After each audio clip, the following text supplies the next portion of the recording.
Alhamdulillahilladzi an'ama 'alaina bi ni'matil Islam wal iman. Asyhadu an la ilaha illallah wahdahu la syarika lah wa asyhadu anna sayyidana Muhammadan 'abduhu wa rasuluh.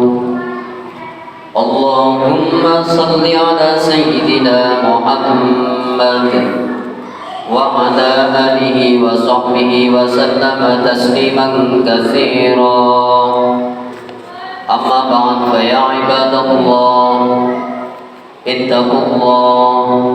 ittaqullaha haqqa tuqatih wa la tamutunna illa wa antum muslimun. Wa qala ta'ala fil Qur'anil Karim, يا أيها الذين آمنوا اتقوا الله حق تقاته ولا تموتن إلا وأنتم مسلمون.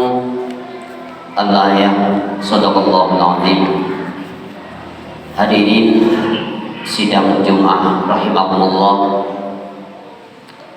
Alhamdulillah, pada kesempatan siang ini kita bisa hadir untuk memenuhi undangan Allah Subhanahu wa taala, yaitu melakukan sholat Jumat berjamaah dalam keadaan sehat walafiat. Amin ya rabbal alamin.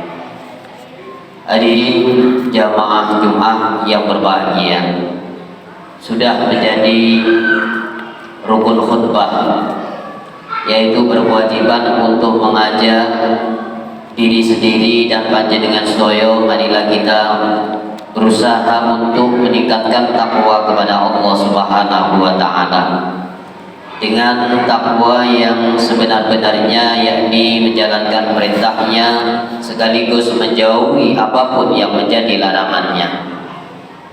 Insyaallah dengan takwa itu kita hidup bahagia, selamat di dunia, lebih-lebih di akhirat nanti. Amin amin ya rabbal alamin. Hadirin jamaah Jumat yang berbahagia, kita hidup di dunia ini Allah anugerahi beberapa kenikmatan. Bahkan kenikmatan yang telah diberikan oleh Allah kepada kita tidak bisa kita untuk menilai dan menghitung nikmat-nikmat Allah dari banyaknya nikmat yang telah diberikan oleh Allah Subhanahu wa taala kepada kita.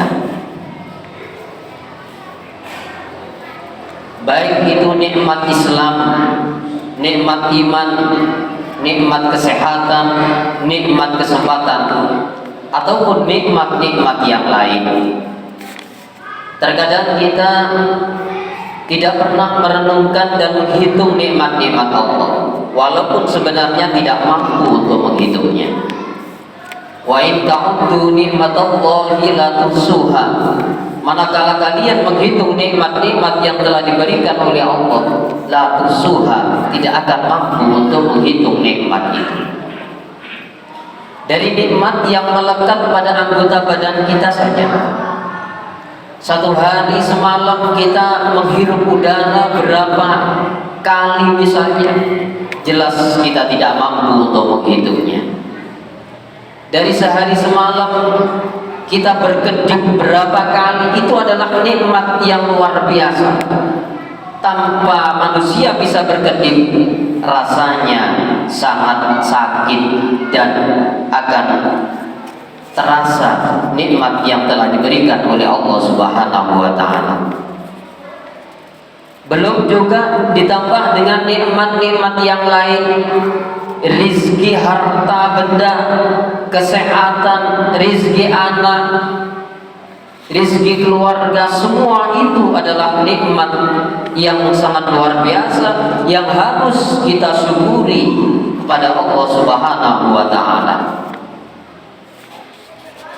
Contoh, Allah memberikan rizki kepada kita. Kulu min rizkillahi, kata Allah Subhanahu wa Ta'ala dalam Al-Quran, dalam surat An-Naba ayat 15, kulu min rizki rabbikum waskurulah, makanlah rizki dari Tuhan, waskurulah, dan bersyukurlah kepadanya. Rizki yang telah diberikan oleh Allah kepada kita, kita makan setiap hari, kita jemput setiap hari, namun terkadang kita lupa untuk mensyukurinya. Syukur itu paling sedikit, paling ringan adalah dengan ucapan alhamdulillah. Paling ringan adalah ucapan alhamdulillah, itu bentuk syukur kepada Allah Subhanahu wa Ta'ala. Syukur dengan ucapan, belum juga syukur dengan tingkah laku, syukur dengan hal, syukur dengan keadaan. Syukur dengan ucapan, dengan mengucapkan alhamdulillah, kita dapat rezeki sedikit, alhamdulillah. Kita dapat rezeki banyak, alhamdulillah. Karena semua itu adalah takdir dan Allah yang membagikan rezeki kepada kita semua. Akan tetapi sebenarnya rezeki yang telah diberikan oleh Allah itu ada 3 hal, saudara, 3 keadaan. Ada rezeki itu memang jatah dari Allah, tidak bisa dipungkiri dan diganggu, bukan? Semua manusia yang hidup di permukaan bumi ini, binatang, semua yang melata, mendapatkan jatah rizki dari Allah Subhanahu wa Ta'ala. Wa ma min dabbatin fil ardi illa 'ala Allahi rizquha. Semua yang melata di permukaan bumi ini rizkinya ditanggung oleh Allah Subhanahu wa Ta'ala. Anak kecil tidak kerja makan, orang gila tidak kerja makan, orang tua yang sudah rentah tidak bisa bekerja makan. Semua mendapatkan jatah rizki untuk bisa dirobki, untuk menyambung nyawa ini. Ini rizki jatah. Kemudian ada rizki itu rizki yang digantungkan oleh Allah Subhanahu wa Ta'ala. Tergantung manusianya untuk menjemputnya. Tergantung manusianya cara menjemputnya. Kalau dengan modal banyak tentunya dapat untung banyak. Kalau dengan modal kecil tentunya dapat untung kecil. Ini adalah rizki. Sebagaimana Allah Subhanahu wa Ta'ala berfirman dalam Al-Quran, "Dzalika bi anna Allah lam yakun mughayyiran ni'matan an'amaha 'ala qaumin hatta yughayyiru ma bi anfusihim." Demikian itu Allah telah memberikan nikmat kepada hamba-Nya. Allah tidak akan merubah nikmat-nikmat yang telah diberikan kepada hamba-Nya, melainkan hamba itu mau berusaha untuk merubahnya, berusaha untuk menjemputnya, berusaha untuk meraihnya. Ini adalah rezeki. Jadi di Islam itu mengajarkan juga bekerja keras. Tidak boleh hanya kita mengadakan doa saja, mengandalkan doa saja kepada Allah tanpa bekerja. Itu timpang namanya. Jadi usaha zahir, ada usaha batin. Usaha zahir kita bekerja, usaha batin kita meminta kepada Allah Subhanahu wa Ta'ala, berdoa kepada Allah Subhanahu wa Ta'ala. Jadi tergantung manusianya. Ada ayat lain, innallaha la yughayyiru ma biqaumin hatta yughayyiru ma bi anfusihim.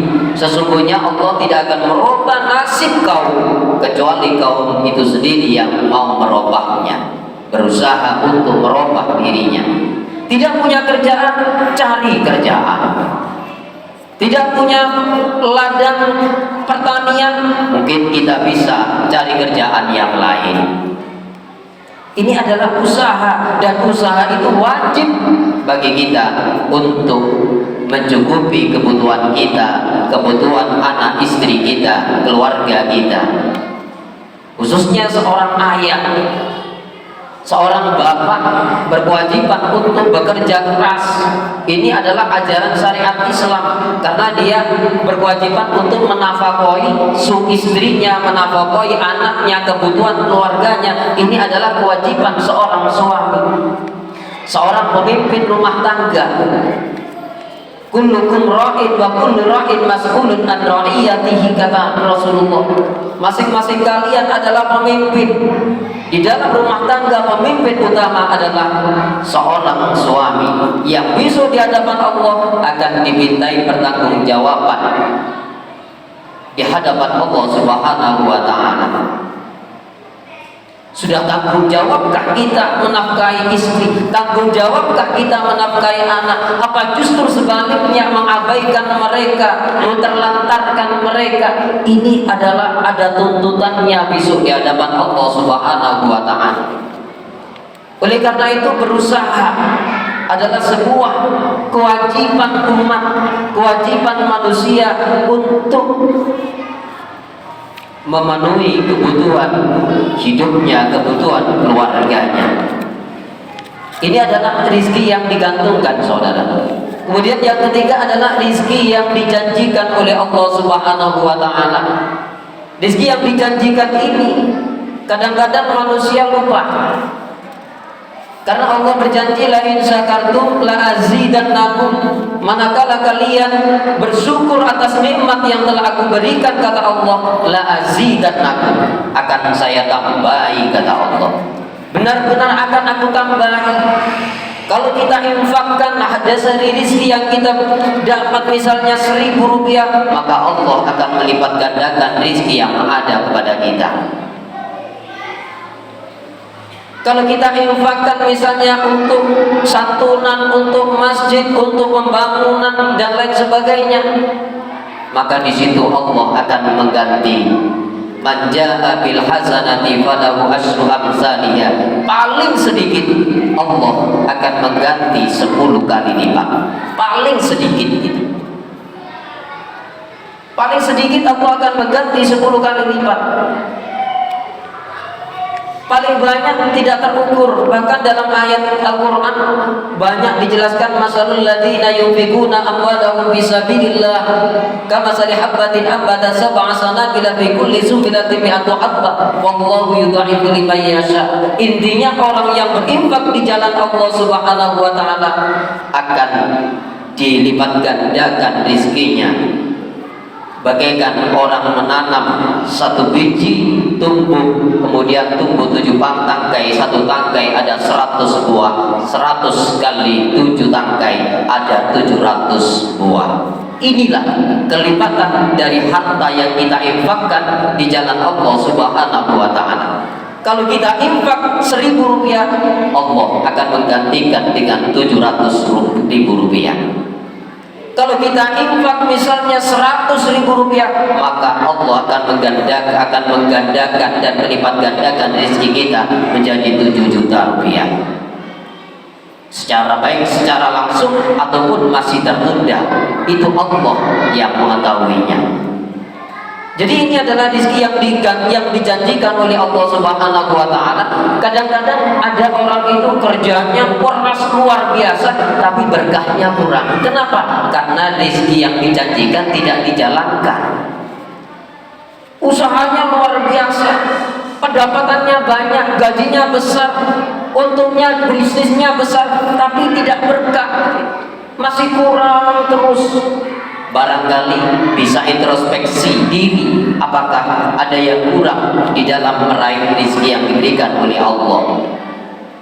Rezeki yang dijanjikan dengan bentuk syukur kepada Allah Subhanahu wa ta'ala. Maka dari itu Allah Subhanahu wa ta'ala, sebagaimana tadi yang saya bacakan, kulu min rizki rabbikum washkurulah. Makanlah rizki yang telah diberikan oleh Allah, washkurulah, dan bersyukurlah kepada Allah Subhanahu wa ta'ala. Betapa banyak rizki yang kita makan dari kita lahir sampai sekarang ini. Betapa banyak rezeki yang kita habiskan dari Allah, dari bayi sampai tua sekarang ini. Terkadang rasa syukur kita masih kurang kepada Allah, bahkan terkadang lupa akan bersyukur kepada Allah Subhanahu wa taala. Padahal itu adalah baldatun thayyibatun wa rabbun ghafur. Lanjutan dari ayat itu. Kalau kita mau memakan rizki, mencari rizki dan memakan rizki dari Allah, kemudian mensyukuri rizki yang diberikan oleh Allah, kemudian inilah yang menjadikan baldatun thayyibatun wa rabbun ghafur menjadi desa, negara yang aman, santosa, penuh berkah, penuh dengan ampunan dari Allah Subhanahu wa taala. Tentunya diawali dari masing-masing keluarga. Keluarga baik, desa akan baik. Desa akan baik, maka seluruh negara akan menjadi baik. Inilah ajaran syariat yang telah diterapkan oleh Rasulullah SAW. Dari semua aspek kehidupan diatur dengan sebaik mungkin oleh syariat, ajaran agama yang telah diturunkan oleh Allah Subhanahu wa taala. Hadirin sidang Jumat yang berbahagia, oleh karena itu di penghujung khutbah ini marilah kita berusaha sebagai umat Islam untuk lebih mendekatkan diri kepada Allah Subhanahu wa taala.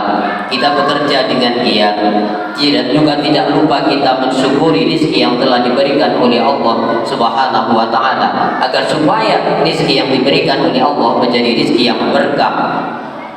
Rizki yang berkah baik di dunia, lebih-lebih menjadi manfaat di akhirat nanti. Amin amin ya rabbal alamin. Demikian khutbah yang bisa sampaikan, mudah-mudahan ada manfaatnya khususnya bagi kami dan umumnya teman-teman dengan soyo, dan mudah-mudahan kita tergolong orang-orang yang senantiasa bersyukur kepada Allah Subhanahu wa taala sehingga dimasukkan kelak ke dalam surganya. Amin amin ya rabbal alamin. أعوذ بالله من الشيطان الرجيم بسم الله الرحمن الرحيم والعصر إن الإنسان لفي خسر إلا الذين آمنوا وعملوا الصالحات وتواصوا بالحق وتواصوا بالصبر.